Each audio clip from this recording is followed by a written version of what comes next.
はい、今回はこいつです。グラスホッパー2。せっかく前回グラスホッパーを作ったので、そのままの流れで進化を感じたいと、そう思ったわけであります。グラスホッパー2は初代グラスホッパーが登場した1984年から4年後の1988年に登場したマシンですね。グラスホッパー&ホーネットで成功した基本的な設計や樹脂ボディ、380モーターというフレンドリーさはそのままにしながらも、リアサスペンションはリジットアクスルからホーネット同様のローリングリジットに変更され、さらに進化を遂げて登場したのがこのグラスホッパー2ですね。そう、なんとアバンテと同い年。とはいえアバンテは3月だったと思うので、学年で言うとアバンテの方が1つ年上？知らんけど。同年にはまた少し違ったコンセプトの 2WD マシンであるソニックファイターとか、年末にはスコーチャーとバンキッシュ、今でいう VQS が登場したなかなか暑い年に登場したマシンでございます。丸みを帯びつつもグラスホッパー感は忘れないこのスタイル、紛れもなく88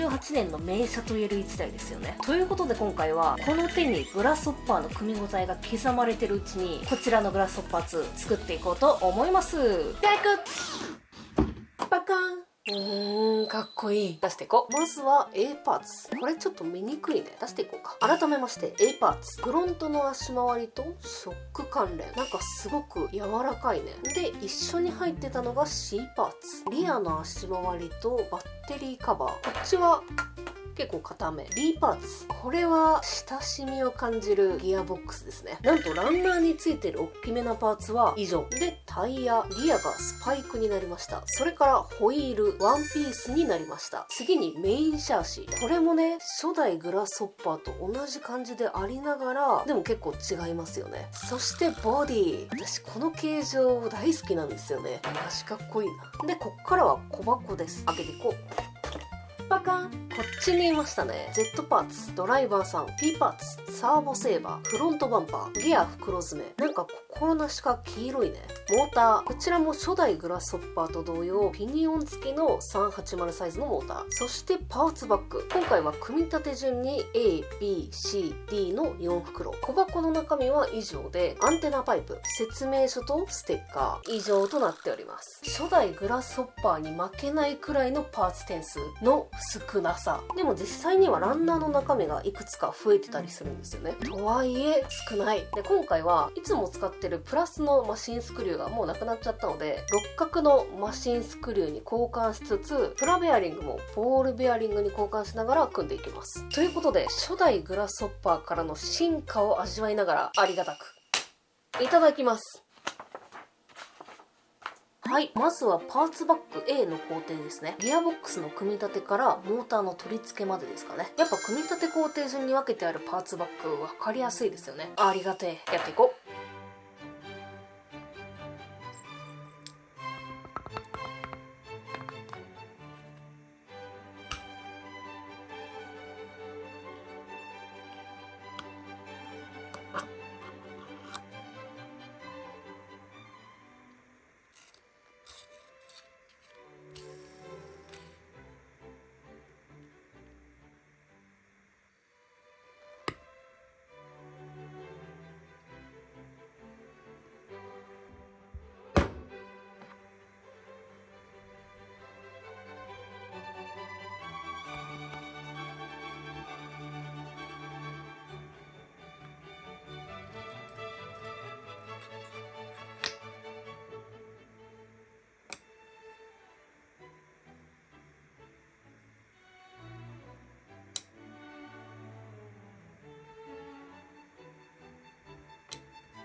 はい、ここからパーツバッグ B の工程に入っていきます。メカ乗せですね。ということで今回も例のごとく、こちら、サーボはサボックス SC1251MG、ESC はホビーウィングクイックラン1060、こちらを搭載していこうと思います。やっていこう。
さて、メカ乗せは後回しにしまして、ギアボックスがついたところで、ここからパーツバック C の工程、ショック関連とフロントの足回り組んでいきます。やっていこう。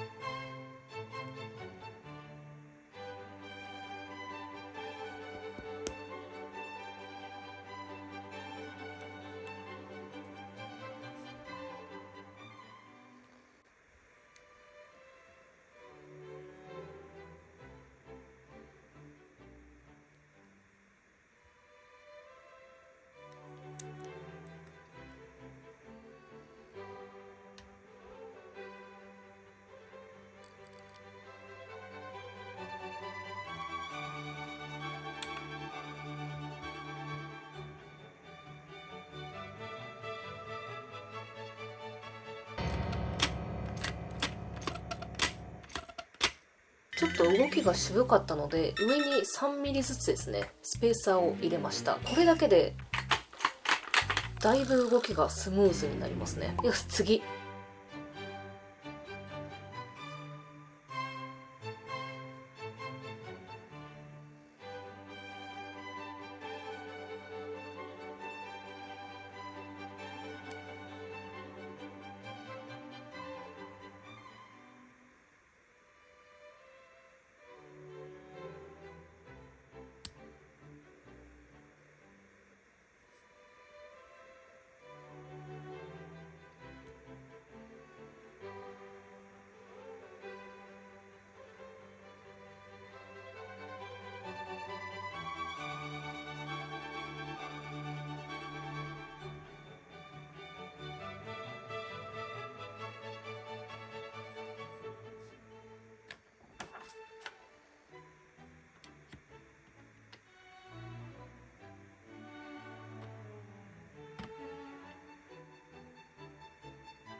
完成です。すんごいこれ、あっという間にできちゃいましたね。なんなら初代グラスホッパーよりもネジ締める回数は少ないんじゃないかな。組み立ての注意点としては、これ系ギアボックスでおなじみのこのカラー、これを入れ忘れないようにっていうのと、ギアボックスとシャーシをつないでるこの部分のこのバネですね。これを外れないように押さえながら取り付けるのが、初めてだとちょっと戸惑うかなっていうのと、あとはギアのショックですね。後ろから見た時に結構内側に向かって倒れてて、片方ずつストロークさせた時に引っかかってしまう感じだったので、上に 3mm のスペーサーを入れてショックを立たせてみたんですけど、これだけでだいぶスムーズに動いてくれるようになりましたね。ボディは実は5年前くらいに組んだグラスホッパー2のボディを一旦かぶせてます。ロゴ関係はステッカーなんですけど、この青と赤はちょっとメタリック色で塗ったんですよね。天井の穴とダクトもパテでスムージングしまして、ちょうどボディ作りを練習し始めた頃に作ったボディですね。懐かしい。やっぱグラスホッパー2かっこいいですよね。ちょっと尖っててやんちゃだった少年がいい感じに垢抜けてイケメンになりましたみたいな。でも優しい心はそのままだぜっていうね。燃える。せっかくなのでしっかり見比べてみましょう。大きな変化はやっぱりリジットアクスルからローリングリジットアクスルへの変化ですよね。足の動きが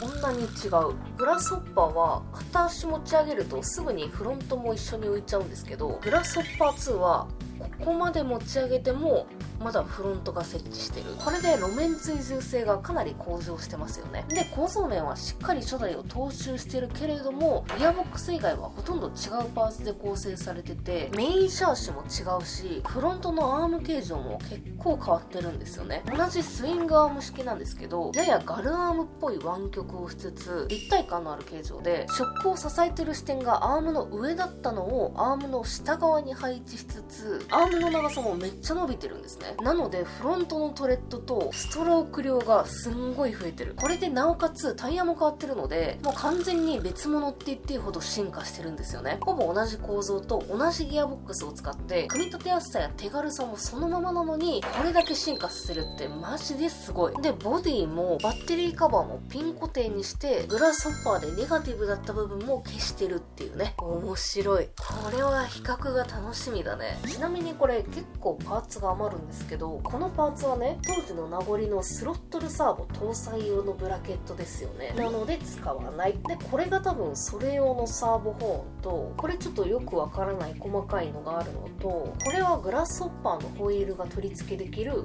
ホイールハブ。で、このパーツバッグ D にはボディとかドライバーさん用のビスとかピンとか入ってるんですけど、それ以外にもピロとかカラーが入ってるんですね。これが説明書の最後の方を見ると、オプションの CVA ダンパーの取り付け方まで書いてくれてて、この取り付け用のパーツもバッグ D に入ってると。初めてのカスタムにはちょうどいいですよね。そんな優しいキットになっております。はい、ということでグラスホッパー2を改めてじっくりと味わわせていただいたんですけれども、この進化はマジで興味深いですね。ボディがシュッとしてローリングリジットになったぐらいの感覚だったんですけれども、よく見ると全然違うっていうね。なんかよくわかんないですけど、すいませんでしたってなわけで、また近いうちにですね、この2台の走りの違いも楽しませていただこうと思います。ということで今回はここまで。あざした、終わりー。